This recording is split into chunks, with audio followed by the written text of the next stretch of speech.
Assalamu alaikum. Today we are going to another very interesting topic, that is about social contract, and this theory is associated with the natural theory of law. As we have already discussed a bit about Hobbes and also about Grotius, that how they explained natural theory of law, because the the basic point which was stressed by both of those, especially by Hobbes, was the social contract.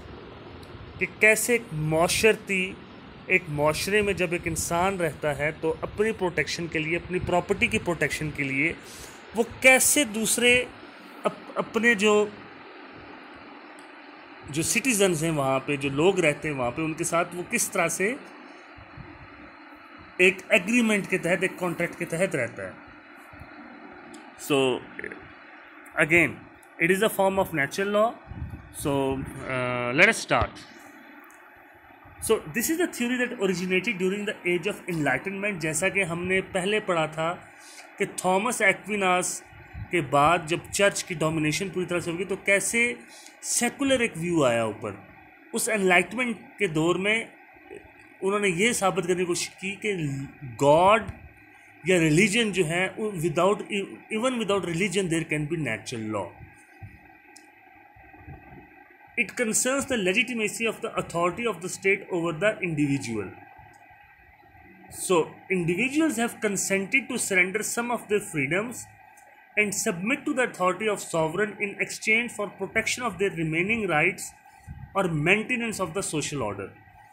So, होता क्या है basically कि individuals जो हैं वो एक authority को अपने कुछ राइट्स सरेंडर करते हैं इस चीज़ के बदले में कि वो जो अथॉरिटी है, वो जो सॉवरन है, वो या जो स्टेट है, वो उसको प्रोटेक्ट करेगी. आप क्या चीज़ अपनी उसमें सरेंडर कर रहे हैं उसके सामने? आप अपने राइट्स का कुछ हिस्सा, यानी कि आप उसको ये कह रहे हैं बेसिकली, नॉर्मली जिस तरह से अगर हम मॉडर्न डे स्टेट में देखें तो आप you will remain faithful to your state. आपने कोई ऐसा काम नहीं करना, यानी किसी कोई ऐसा काम करने का राइट आपके पास नहीं है कि जो उस स्टेट के कानून के ख़िलाफ़ हो. तो आपने अपना एक राइट यानी फिनिश किया और बदले में वो स्टेट जो है वो आपको प्रोटेक्ट कर रही है. The origin of this theory stress from very early history.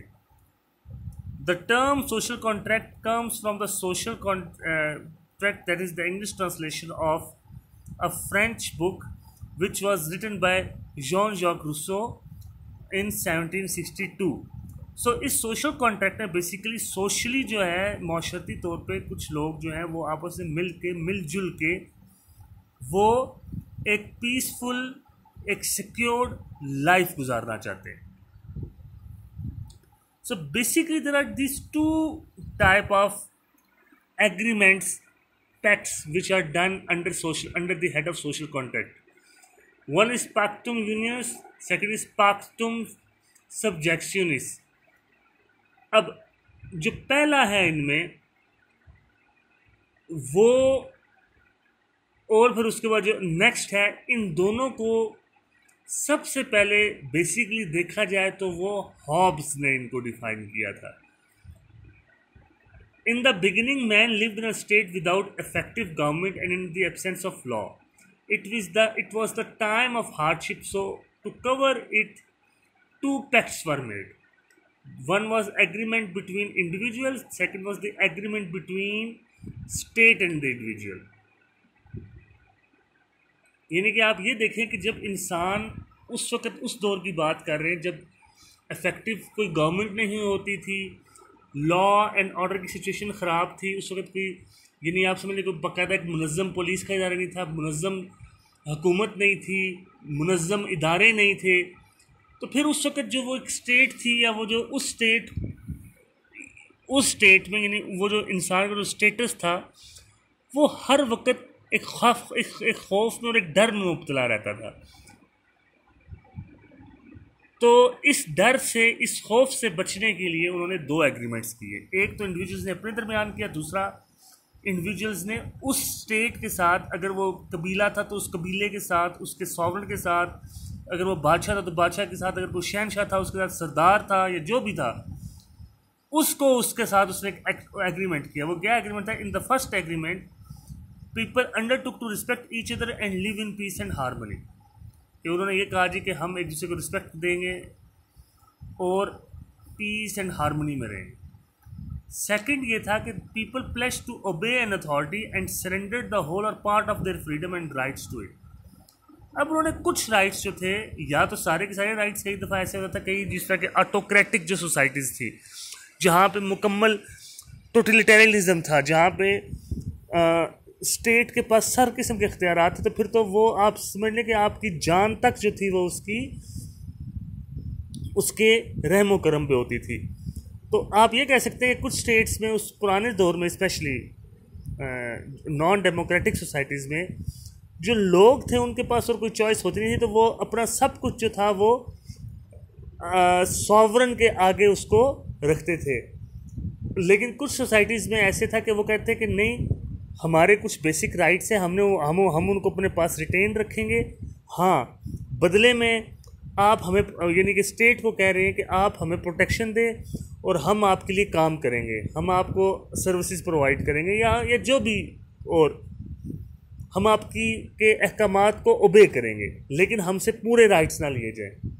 हमें फ़र्ज़ के हमें प्रॉपर्टी रखने का राइट दे दिया जाए, हमें एजुकेशन का राइट दे दिया जाए, हमें फ्री हेल्थ का राइट दे दिया जाए। तो ये इस तरह ये यहाँ पे ये बात हो रही। तो ये दो जो पैक्ट्स हैं, इनको आपने गौर से इनको समझना है कि एक जो इंडिविजुअल्स का आपस में पैक्ट है, हम एक दूसरे की रिस्पेक्ट करेंगे। दूसरा स्टेट के साथ पैक्ट, या जो उधर अगर सॉवरन है तो उसके साथ पैक्ट के मैं तुम्हें ओबे करूँगा, लेकिन बदले में तुम जो है वो मुझे प्रोटेक्शन दो फ्रॉम फॉरेनर्स के, वो मुझ पर अटैक ना करें, या फ्रॉम द इनसाइडर्स के, वो मुझसे मेरी प्रॉपर्टी ना छीन लें। यानी यहाँ पे ये बात हो रही है। So what are the features of social contract theory? It is free, independent है, ये पीस एंड सिक्योरिटी इसमें इसलिए ज़्यादा क्योंकि आपका एक दूसरे के साथ एग्रीमेंट हुआ है। सोशल एग्रीमेंट की वजह से आप स्टेट को ओबे करते हैं, आपने इसको अंडरटेक किया हुआ है। इसमें लिबरलिज्म ज़्यादा है क्योंकि यहाँ पे आप चूँकि एक दूसरे की रिस्पेक्ट कर रहे हैं, तो अगला भी आपकी रिस्पेक्ट करता है, अगला भी आपके राइट्स जो है वो उनको ईट अवे नहीं करता, और लेजिटिमेट गवर्नमेंट है। अब इसकी एग्जांपल है, let's say in case of theft in a society before social contract, accused could only be punished if victim was strong enough. क्योंकि कोई कॉन्ट्रैक्ट नहीं था आपस में, कि कोई स्टेट नहीं थी उस वक्त, तो कौन ऐसे चोर को पकड़ सकता था, या कौन उस वक्त रॉन्ग डूअर्स को पकड़ सकता था? वही जो ताकतवर था। लेकिन जब सोशल कॉन्ट्रैक्ट हुआ, जब सारी पावर्स आपने स्टेट को दी कि भाई वो बाकायदा कोई क्रिमिनल लॉ वहाँ पे पहले प्रोमलगेट करे, उस हिसाब से फिर उसके बाद वो करे, मामलात को आगे लेके चले, तो उस वक़्त फिर क्या हुआ, सोसाइटी जो है वो उसने प्रोग्रेस करना शुरू किया। सो क्रिटिसिज्म क्या है इस पर? One behaves in his self interest which may overrun moral and ethical values of the society. क्योंकि देखिए, जब सोशल कॉन्ट्रैक्ट भी होता है ना, जब एक शख्स का दूसरे शख्स के साथ कि भाई मैं तुम्हें रिस्पेक्ट दूंगा, but at the same time इंसान जो है वो अपने गोल्स को और अपनी ख्वाहिशात की फुलफिलमेंट के लिए वो अपने काम करता है। तो यहाँ से आप ये अंदाज़ा लगा लें कि जब, इसी को हम इंडिविजुअलिज्म भी कहते हैं, कि जब आप इंडिविजुअलिस्टिक हैं तो हमने देखा कि इंडिविजुअलिस्टिक सोसाइटी के भी अपने प्रॉब्लम्स मौजूद हैं। ये नहीं कि वहाँ पे वो प्रॉब्लम्स जो है उन्होंने सारे सॉल्व कर लिए हों।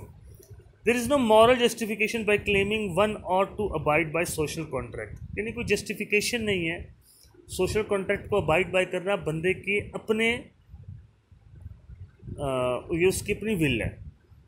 No moral and ethical duties invoked. अब देखो ना, यहाँ पे ना मॉरलिटी की बात हो रही, ना एथिक्स की बात हो रही है, सिर्फ बात ये हो रही है कि आपने दूसरे को रिस्पेक्ट देनी है, आपने जो है वो स्टेट के साथ जो है वो वफादार रहना है, बदले में वो आपको प्रोटेक्ट करेगी। यहाँ पे ना हम एथिक्स की बात करें, ना हम मॉरलिटी की बात कर रहे हैं। History does not provide us any good example of the social contract. तो यहाँ पे हमने अभी तक सिर्फ इसको ये देखा है कि सोशल कॉन्ट्रैक्ट के फीचर्स क्या हैं, वो होता क्या है, उस पर क्रिटिसिज्म क्या है। मज़ीद अभी हम अगली जो अपनी वीडियो है हम उसमें डिस्कस करेंगे कि जो मेन ज्यूरिस्ट्स हैं सोशल कॉन्ट्रैक्ट थ्योरी के, उन्होंने इसको कैसे एक्सप्लेन किया है. So for this session I take your permission to leave, और अगर आपको कोई इसमें प्रॉब्लम है तो you can ask me. Thank you very much.